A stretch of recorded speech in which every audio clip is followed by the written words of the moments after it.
یوه نادانه جینۍ ډېره نادانه جینۍ یوه نادانه جینۍ ډېره نادانه جینۍ هېڅ ترېنه هم تپوس زه نه کومه بیا هم دا ماته ټول حالونه وایي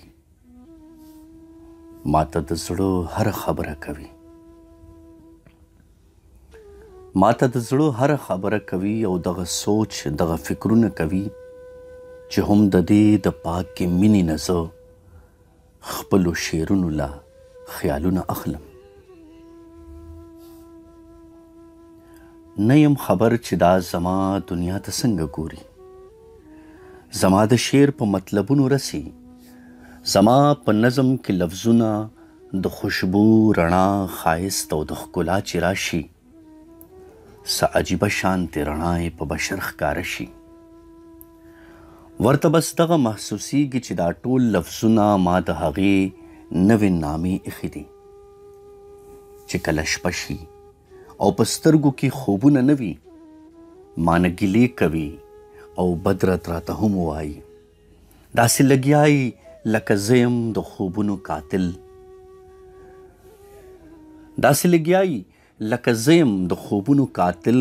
کله چې دا لیونی خوب وویني ماته د خوب خبرې داسې کوي لکه چې زه یم د خوبونو تعبیر ما چې بې وخته را بیدار کړي نو غوسه غوندې شم خو چې مړې سترګې کړي راپورته په تندي مې ښکل کړي ټوله غوسه لکه خوشبو په شان خوره وره شي چېرته یو څو ورځو له زه که د وطنه لاړه شم نو د سپرلي او د وږمې په شانتې ماله احساس د خپل سلفون په توسط راکوي ماله په مینه کې همت راکوي ماله احساس د محبت راکوي یوه نادانه جینۍ ډېره نادانه جینۍ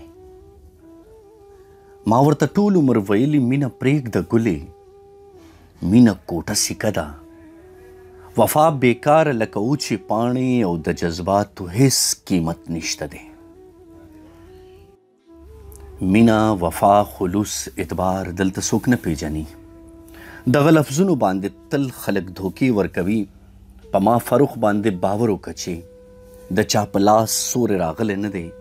خوشبو تر اوسه چا قید کړې نه ده مینه هم تا زما لیدلې نه ده زما جانانه داسې سوچ مه کوه زما جانانه داسې سوچ مه کوه زه هم په تا باندې مین یم د کلونو راسې ما ته خو هم ژوندون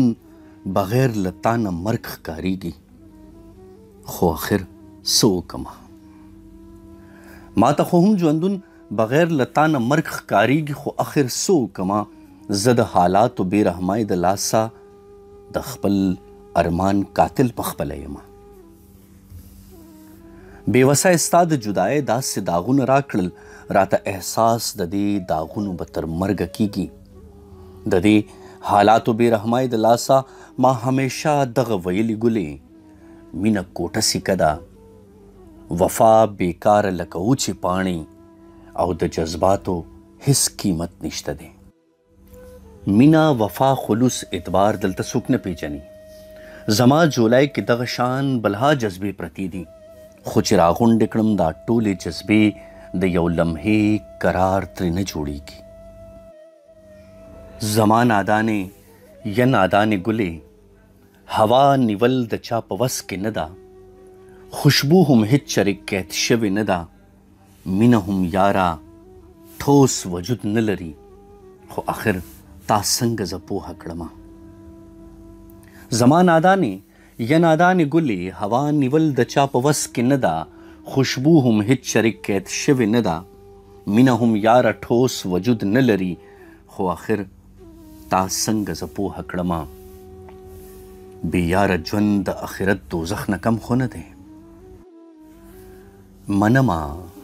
تا راته همیش دغه ویلي ګلې فروخه تا باندې مینه د هر چا نه زیاته د کال څلور قسمه موسمو کې هم تا وینمه د ژوند په هره خوشحالۍ کې ستا خندا وینمه په تا د هر یوې رشتې نه زه سیوا مینه پتا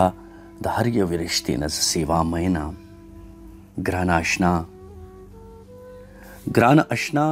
منم ستا هر خبره منم خو آخر څه وکمه تاله د دې ټولو خبرو جواب څنګه درکړم جانانه ستا حاصلول زما په وس کې نه ده ته د محل اوسیدونکي زما تش لاسونه ستا د ژوندون په هره لار رڼاګانې خورې او زما ژوند زما ارمان رڼا لیدلې نه ده زما قسمت زما ژوندون پورې خندا کړې ده ما د خپل ژوند ستړي ارمان باندې جړا کړې ده جانانه بس دغه به ووایم د وخت چپې د وخت څپېړې عجیبه شانتې وي مینه وفا خلوص اعتبار په ځان کې وسوځوي زړه د فولادو هم بیا ونړوي څوک چې د مینې په حصار کې راشي هغوی نه ځان هیر شي جهان تر هیر شي مینه په دار باندې کړي ژوند لالیا هم په انګار باندې کړي ژوند لالیا هر څه فنا شي جهان پاتې نشي بې د جانانه ارمان پاتې نشي بې د جانانه ارمان پاتې نشي